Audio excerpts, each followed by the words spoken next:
जुबैर अपनी ख्वाहिश पूरी करने के लिए बांदर को, यार ये रिकॉर्डिंग था। जुबैर इस बांदर को रोटी इसलिए खा रहा है इसकी जल्द शादी हो और ये फुद्दी मारे। इसने इसने कुछ जुबैर तुमने चढ़ावा चढ़ाया हुआ था बांदर के ऊपर, वो बांदर वो रहे।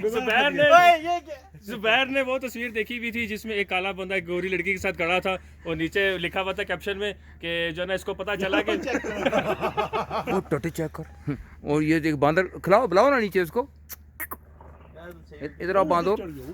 वो ऊपर चढ़ गया बांदर, ये बड़ा बांदर आया है और ये जुबैर अपनी ख्वाहिश, दे दी यार जुबैर, वो तो थोड़ी देनी। जुबैर तुम्हारी मन की कामना पूरी होगी।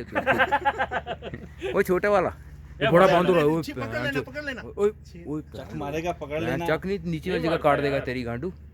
वो उसका हथियार चक्कर है। जुबैर तुम्हारी मन की कामना पूरी हो जाएगी, अब तुम्हें फुद्दी मिलेगी। इसको बंदर को खाना खिलाया, ये बहुत बड़ा प्यार किया जुबैर। इस बांदर को इसने खाना खिलाया है, चलो दुआ करो, इसने भूखे को रोटी खिलाई। अब तुम्हें मन की कामना पूरी होगी, फुद्दी तुम्हें मिलेगी जुबैर।